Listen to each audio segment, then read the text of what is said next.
loolu moom xam nga ko sax d'ailleurs. xam nga ni vraiment nekk nga gan. ci wàllu politique bi. buñ la bëggoon a gën a xam lu ñu la xam-xam yaa ñu gën a xam sa bopp. xam nañu ne rek liggéey nga ci Nations Unies xam nañu ne am na programme yu bari yu PNUD yoo xam ni géré nga ko.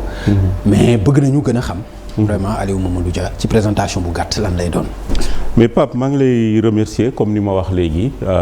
je pense question bu am solo la pour wax man may kan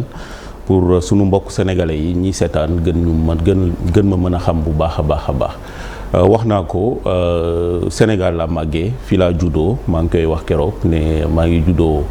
dans le Saloum jàngee Thiadiaye fa la màggee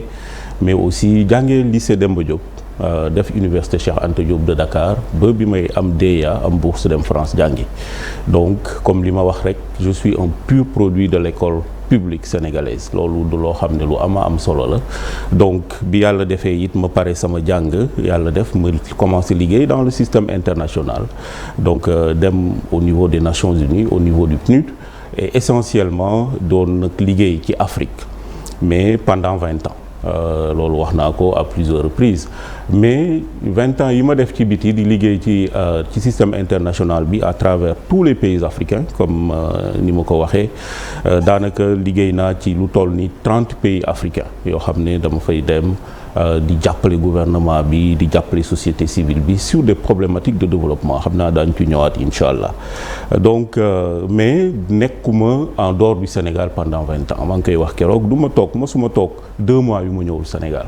masuma toog 2 mois yoo xam ne ñëw ma passer fi du temps seeti nit ñi waxtaan ak ñoom saafonteeg ñoom et li ma wax keroog rek mooy boo nekkee ci biti li la gën a yitteel boo yeewoo saa soo yeewoo mooy li xew sa réew li xew Sénégal ci presse bi ngay njëkk a dem pour c'est-à-dire yaa ngi anticiper ci loo xam ne laajaguma la ko yaa ngi anticiper ci ancrage booy bëgg expliquer que am nga ko Sénégal mosuloo fàtte Sénégal mosuloo woon ginnaaw Sénégal yaa ngi anticiper si loolu te c'est vrai xam nga ni dinañ ñëw ci wàll boobu mais dama bëggoon rek nga bañ di si dikk noonu s'il vous plaît rek d'accord parce que présentation bi c'est important ñu xam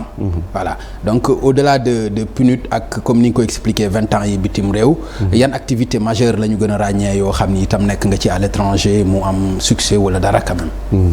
waaw comme ni ma la ko waxee bi ma nekkee à l'étranger liggéey naa lu bari ci des problématiques de développement pour wax la j'ai été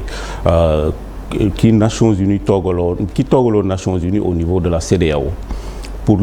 réfléchir accompagner tous les pays de la CEDEAO ci li nga xam ne mooy prévention des risques de catastrophes naturelles mooy inondation yi nga xam ne am nañ ko dans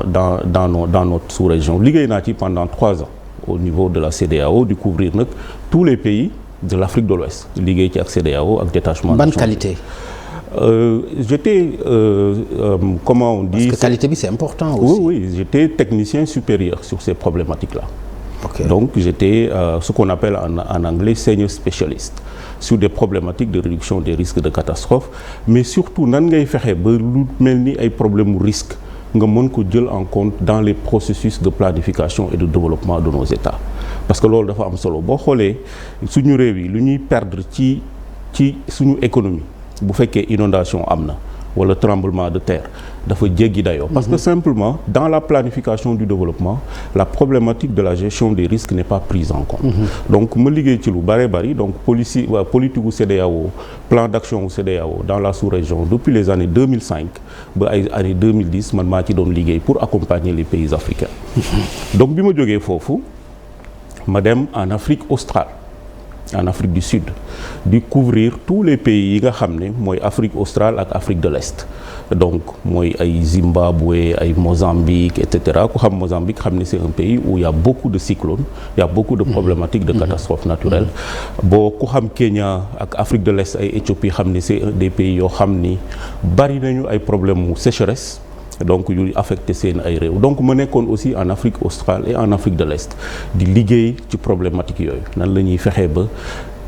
créer résilience de nos populations ba nga xam ne bu choc amee dinañ ko mën a toppatoo dinañ mën a am doolewu de faire face ci choc boobu donc loolu it di nekkoon un travail assez technique mais assez senior aussi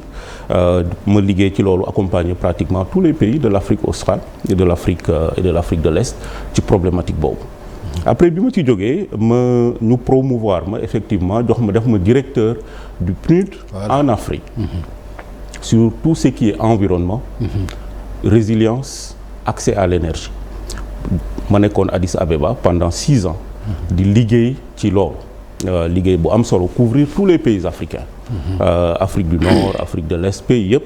donc man maa nekkoon ci ki nga xam ne ak suma équipe ñoo doon liggéey ak les pays africains sur la préparation à la COP 21 de Paris pour préparer jàppale pays africains yi liggéey ak le groupe africain des négociateurs sur le climat de sorte que la position de l'Afrique par rapport au climat par rapport à toute la problématique des risques de catastrophe, l'adaptation au changement climatique, l'atténuation des gaz à effet de serre, mais aussi liggéey ci programme yi nga xam ne moom le pays tëggoon jamono jooju pour ce qu'on appelle les contributions prévues déterminées au niveau national sur le climat donc ñu liggéeyoon ci liggéey bu am solo bi ñu jógee ci loolu ñu yéeg aussi en expérience mais aussi en grade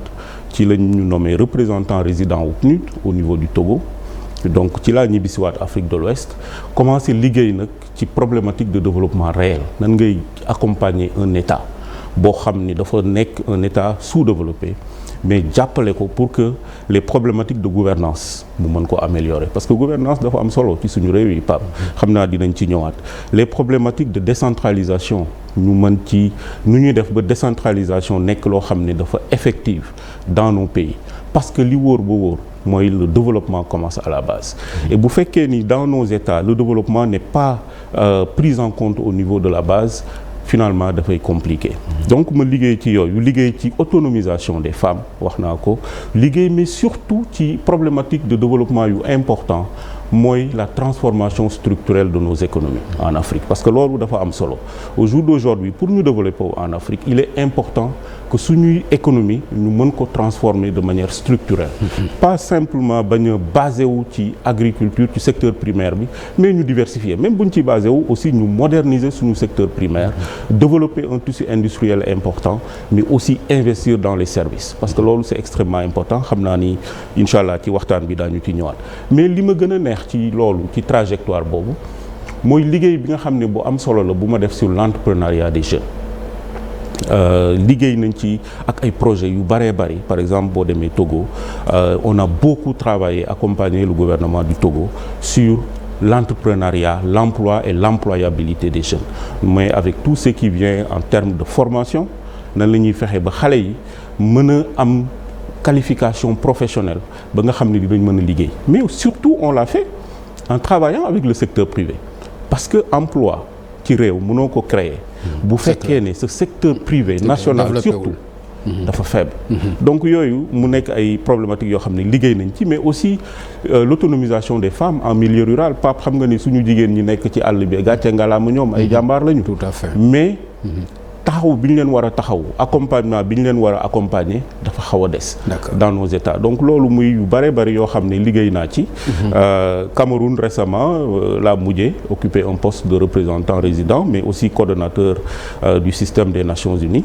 yooyu foofu it liggéey naa fa lu am solo sur les problématiques de paix et de sécurité sur les problématiques de stabilisation dans les pays dans l'extrême nord du Cameroun parce que boo xamee extrême nord du Cameroun xam ne c'est une région bu nga xam ni